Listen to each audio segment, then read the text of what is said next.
Hello, this is Matt on the Moon Lambo channel.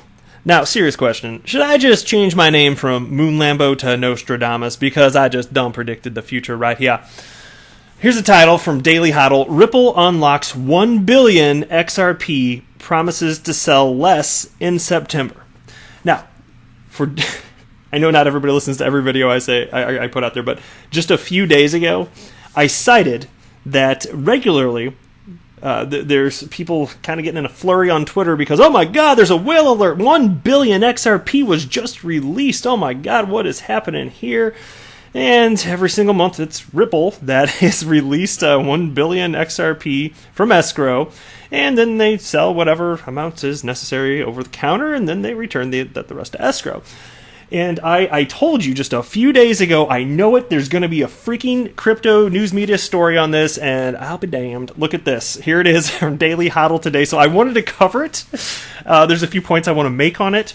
I still think it's fascinating, especially that people month after month are in a flurry over this. I get it. Not everybody is. I'm sure I would be, if I had to bet seriously, most of the people listening to me, especially if you look, this is an XRP centric channel, you're probably as deeply into this as I am in terms of enjoying following it, getting the big picture, and understand the reason that there probably should be excitement around this, even though this is not financial advice.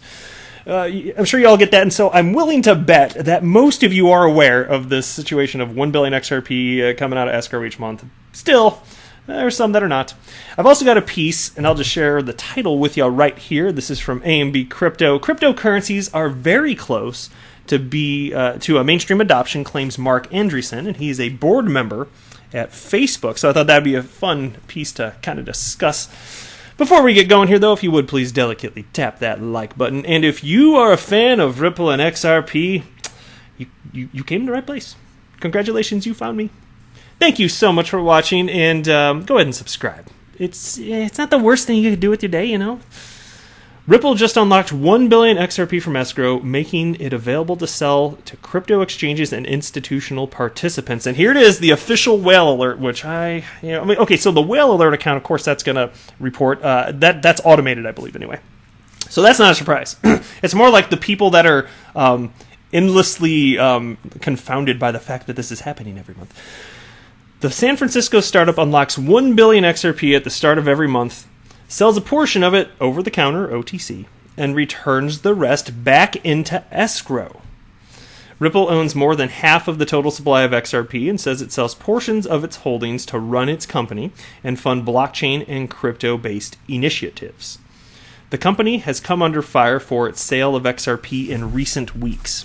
A month ago, an XRP investor launched a petition urging the company to stop selling its holdings.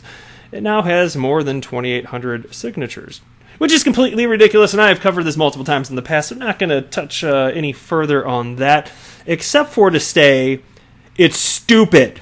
It's really, really stupid. STOOPID, stupid. Last week, Ripple responded to a report from Bloomberg analyzing whether Ripple's sales of XRP are keeping the price from rising in 2019.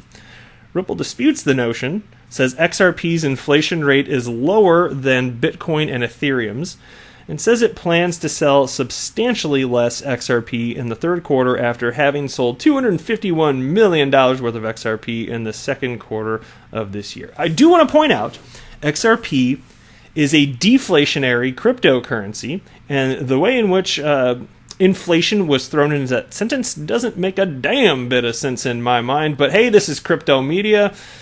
Throw stuff in there. Don't have anybody proofread your work. Don't even necessarily fact check.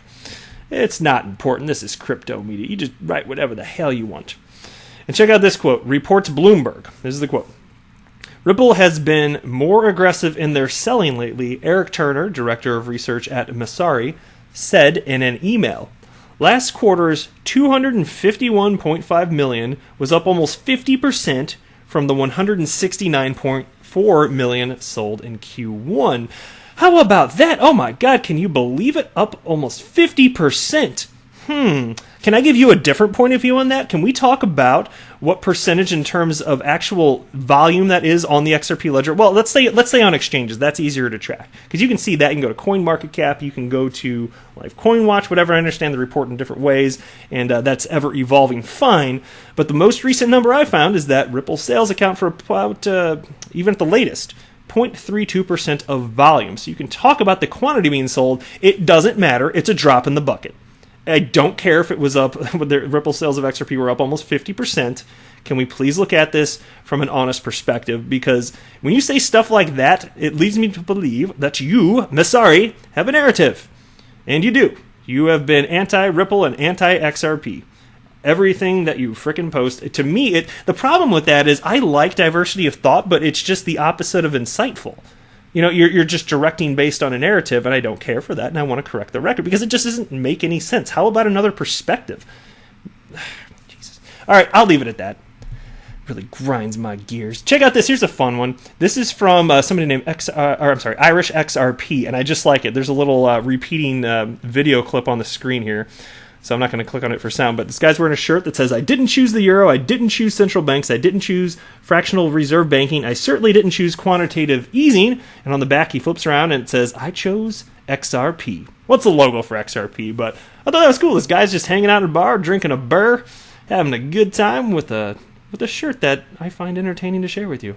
How about that? Where do I get one? Actually, it kind of looks like an iron-on in the back, but I still want it. Maybe I can iron on my own. All right, I'm going to open up a Moon Lambo merchandise site. I'm going to open it. It's going to be open tomorrow. All the shirts, they will be iron-on Moon Lambo logos. Yeah, I'm just kidding. I'm not doing that. No merch. Sorry. All right, next piece here. This is actually from XRP Research Center. I wanted to share this with you. He retweeted something and then included some of his thoughts. So there's this guy named Eric Wall, and he tweeted this out, saying that something is more scalable than Bitcoin because of the consensus algorithm is just nonsense. The scalability limit is in the numbers of transactions each node in the network has time to download and validate. So, of course, consensus algorithm is talking about the consensus mechanism utilized within the XRP ledger, which is used to prevent double spend of XRP, the native asset on the XRP ledger. So, XRP Research Center retweeted that with this comment. Proof of work has proven to be the least efficient BFT solution for the double spending problem. It isn't green, can't scale, it's expensive, it's mutable, not immutable, he wrote it's mutable, and, hence, can't assure finality of transactions. The fact that proof of work supporters firmly believe proof of work doesn't need a fix is terrifying. Indeed, proof of work is indeed a problem. And Lightning Network, first of all, you should check the video I put out the other day. I covered Galgatron's latest blog. If you did not see that video, or if you have not read his blog, please check it out. Do yourself a favor. You've got to be aware of this. Lightning Network is a mess. And even if it worked, it can be used for almost any cryptocurrency on the planet, including XRP.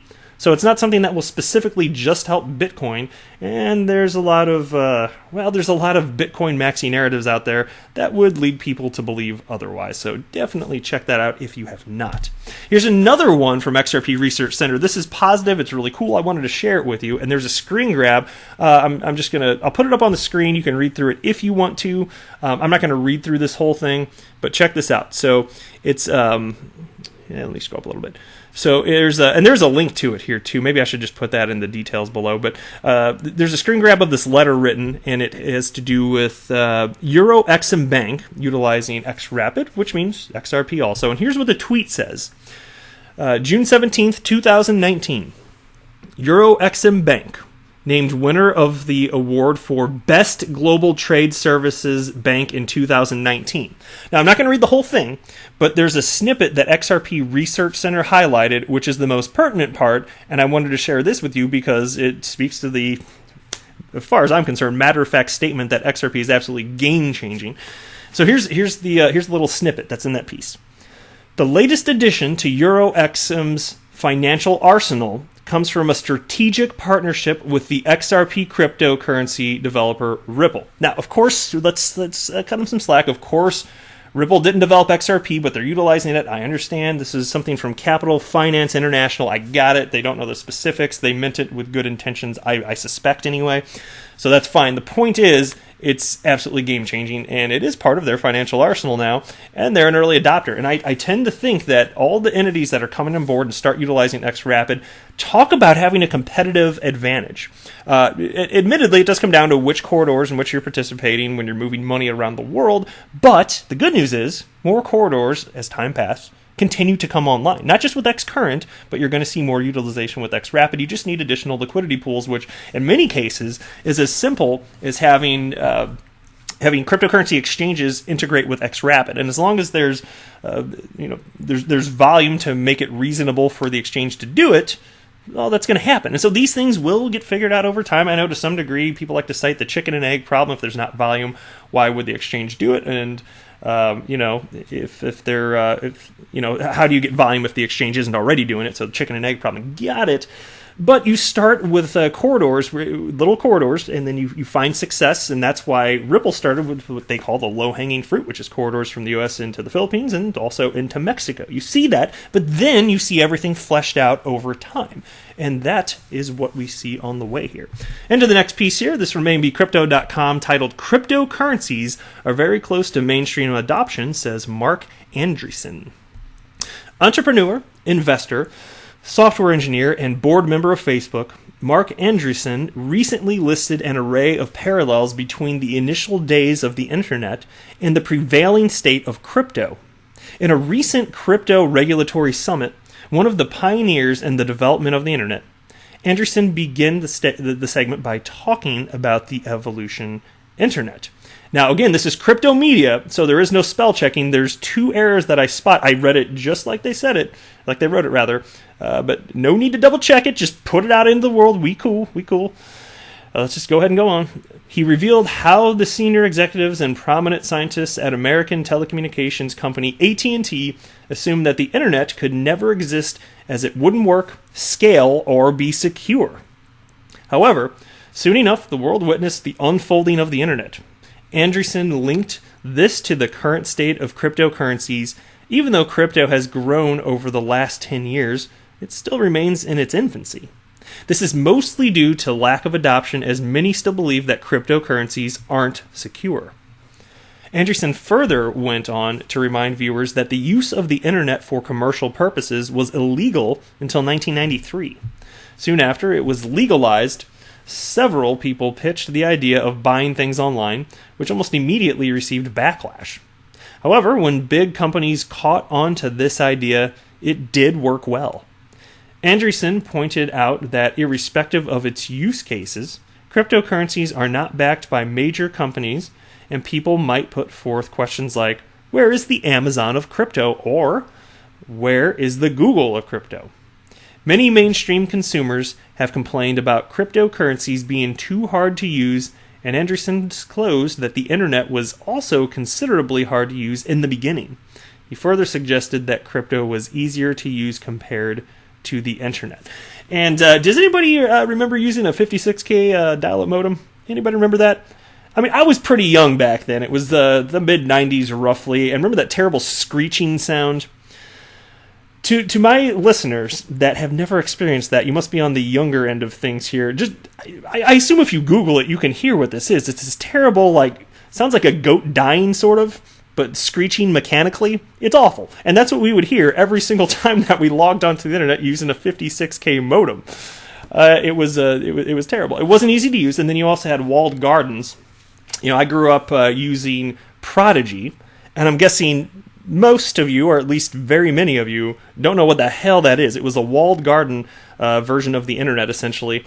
Eventually, as years passed, they did add a web browser, and then you could access the rest, but that was kind of the beginning of the end for a number of reasons. There was that, and there was AOL and CompuServe, and all walled garden scenarios. And that's why when I look at stuff like that, and then I think about the walled garden situations that we have today in terms of cross-border payments, and look at how some of that, JP Morgan, it looks like they kind of want to recreate some of that friction by launching maybe JPM coin if they actually launch it. It's a walled garden coin. You still lack interoperability with other parts of the world. Well, the only way to get around that has to do with trust, which means you need a decentralized cryptocurrency that has a genuine market value backed by nothing other than the market, frankly, and that's where XRP comes in. It's amazing, and so these parallels, they ring true to me because I've lived through some of this stuff here. I think it's just fascinating, genuinely. Anyway, many mainstream consumers have complained about cryptocurrencies being too hard to use. Oh wait, I'm sorry, did I just read that part? I think I did. Yeah, sorry about that. Okay, so additionally, he revealed the original sin was that they weren't able to develop economics into the internet, which in turn gave advertising the leverage of being the primary model. Anderson suggested that if crypto was there back then, there would have been a parallel transaction system that would eliminate the need for centralized gatekeepers. He personally believes that cryptocurrencies are really close to mainstream adoption. He concluded by suggesting that the crypto community has all the raw materials that are required for it to be an instrument for economic growth. And so many people have cited this in the past and actually do buy into the concept of the internet exactly being, well, the way in which it would be monetized, it wasn't exactly ideal, and there wasn't a ready-to-go plugin from the get-go. There was just this lack of understanding of what that might look like. So conceptually, that part I agree with. I'm on board with it, but it's changing now that we have blockchain technology and we have cryptocurrencies. As far as crypto becoming mainstream, I don't know about that. In what way do you mean that, though? Because if you're talking about cryptocurrencies being used as a peer-to-peer cashless system, as Satoshi Nakamoto initially envisioned, I don't think we're going to renew that. Not at all. But if you're talking about mainstream adoption in terms of, at least as XRP is to be used as a bridge currency utilized in the background, the average person doesn't even have to hold it, well, we see that happening today. We do. And at some point that will increase, the adoption will increase at an exponential rate. More people are going to want to get their hands on this as time keeps passing, and then we realize, wait a minute, now 20 years have passed, and the asset class of cryptocurrency still exists? Oh my gosh, well, don't you think there's something to it at that point? Even 10 years in, to me, it's glaringly obvious that there are solutions that you cannot solve without cryptocurrencies. You simply can't. You can debate which winners there will be, who will be the winners, or individual cryptocurrencies that will stay in power. That's fine. That's reasonable to discuss. I really like that. But as to whether or not cryptocurrencies should be here and do they have staying power, that's already been answered. It just has. But that's it for this video. Thank you so much for watching. I am not a financial advisor. Do not buy or sell anything because of anything that I say or write. That would be a very, very, very bad idea. Until next time, to the moon, Lambo!